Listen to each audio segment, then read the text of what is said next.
Thanks very much. So, Colonel Dusek said that she was entering the 21st century by reading her remarks from the iPad. I'm stepping back into the 18th century. I have my remarks written on the back of an envelope. For the awardees today, this is for you. And so what I thought I would do is share a couple of stories about what it means to lead, some pointers as you begin the next journey of your life, the next part of the journey of your life. This is by no means a complete list, but a few ideas. One of the things that you will have to do as you grow up is to understand how and when to seize an opportunity.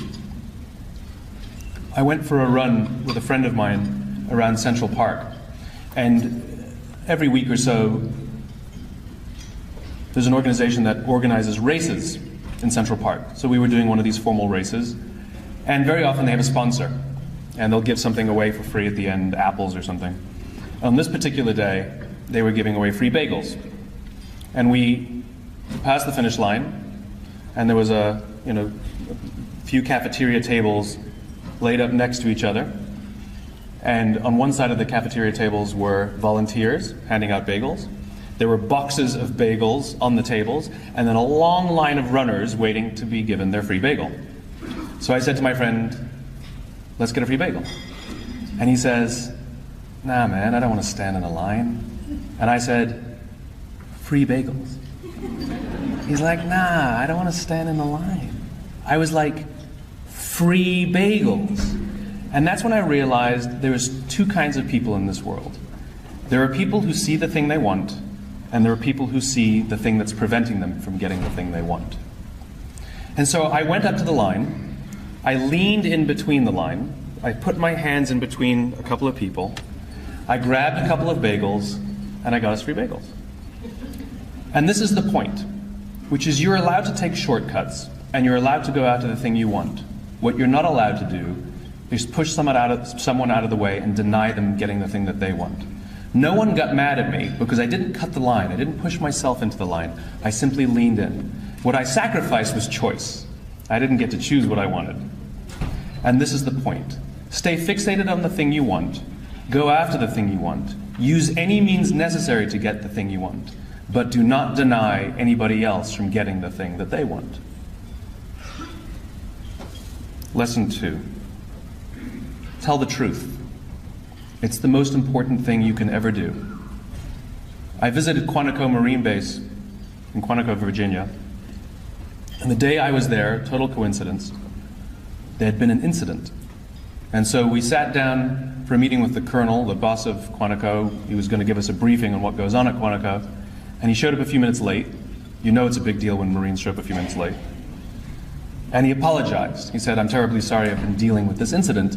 We're considering throwing one of our Marines out of OCS, in other words, throwing them out of the Marine Corps. And I thought, this must be serious. I mean, to get thrown out of the Marine Corps. So I said, what did he do? Thinking he broke, what crime did he commit? And the colonel said, he fell asleep on watch. And I said, that's it? He fell asleep on watch in the woods of Virginia. And you're going to throw him out for that? You guys are tough. He says, no, you don't understand. When we asked him about it, he denied it. When we asked him about it again, he denied it again. And only when we gave him irrefutable proof did he say, quote, I want to take responsibility for my actions. The problem we have is you take responsibility for your actions at the time you perform your actions, not at the time you get caught. He said we had another Marine that fell asleep. He admitted it. He got punished. We have no problem with him. The colonel went on to explain to me that he cannot put this would-be leader in a position of responsibility for the lives of other human beings if they're downrange and for 1 minute, if his men doubt that the words coming out of their leader's mouth are anything but the truth, if they think that he's saying anything to cover his own hide or to make himself look better, trust will disintegrate and people will die. The amazing thing is we don't have to be in positions of life or death for people to earn our trust, for people to want to follow us. and believe that we have their interests in mind and not our own. The single greatest thing you can learn to do to earn the trust of those around you is to tell the truth, good or bad, whether it puts you in a good light or a bad light. Telling the truth is really easy, or being honest is really easy. It's just about telling the truth. And so I have a little challenge for you for the next 48 hours, just to prove how difficult it is. So what's the time now? It's about 12:15 on, what is it, Friday today, right? So until 12:15 on Sunday, you may not tell a single lie. It's really hard.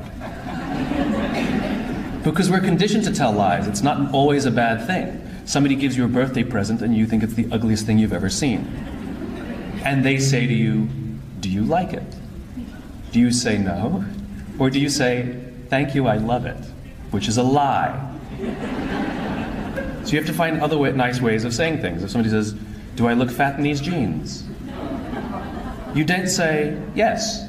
You say, I like the other ones on you better. The point is, for the next 48 hours, try not telling a lie. Number 3, ask for and accept help. The biggest mistake people make is thinking that they have to know all the answers, or thinking if they don't, that they have to pretend they do. One of the biggest failures of most leaders is the belief that their leadership credibility comes from their intelligence. It doesn't.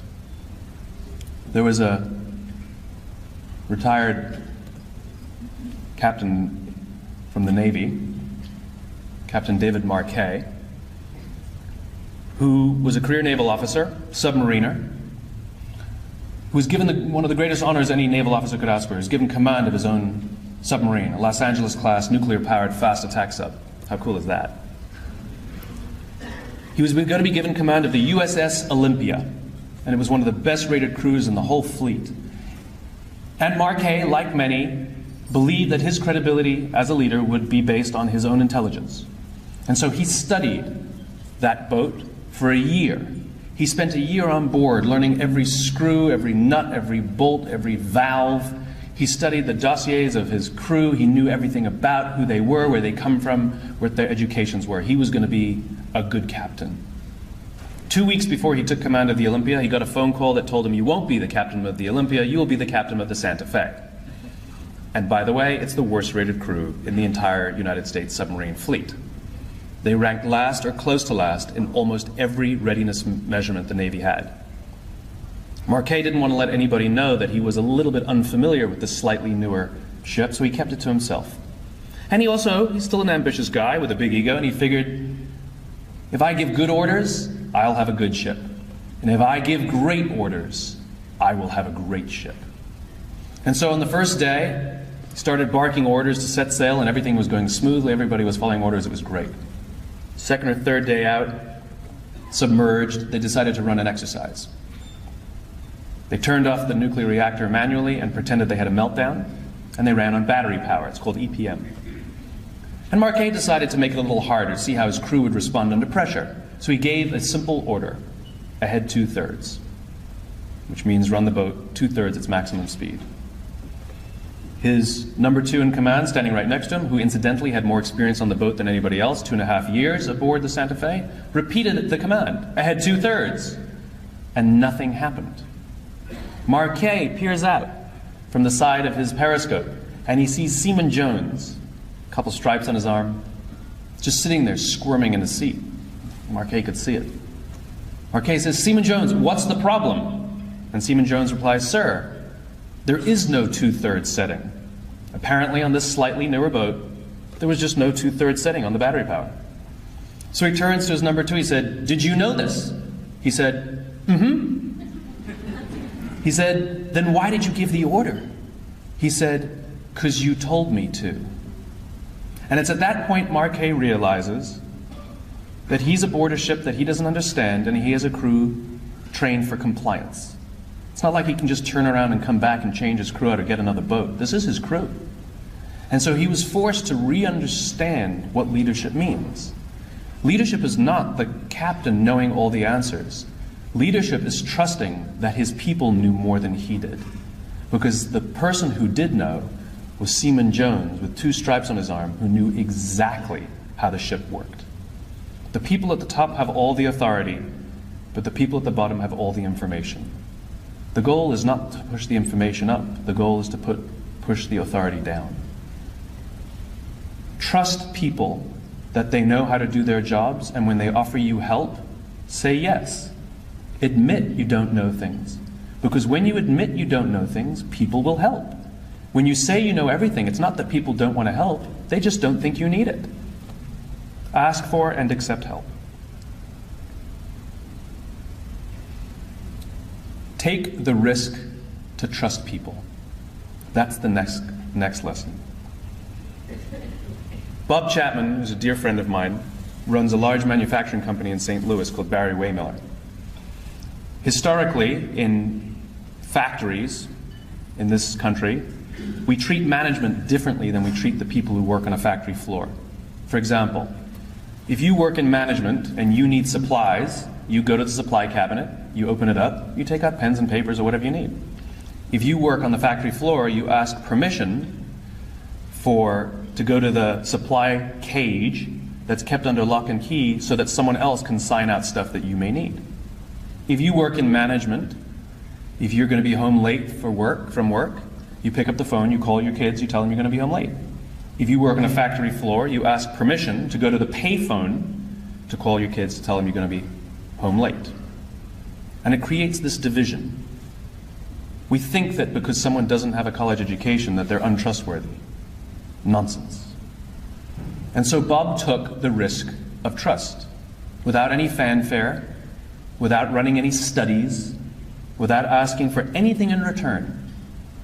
He simply ordered that all the locks be removed from all the cages and that people could sign out their own equipment if they wanted it. He took the risk of trust. He got rid of all the payphones and put in company phones that anybody could use at any time. He got rid of all of the whistles that indicate when somebody should start work, when they should take a break, and when they should stop work. He figured if in management they know when to start their jobs, on a factory floor people know when to start their jobs. We don't need to blow whistles. He took the risk of trust, asking for nothing in return. Morale went up, theft went down.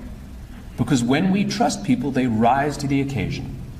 And when we don't trust people, they rise to the occasion.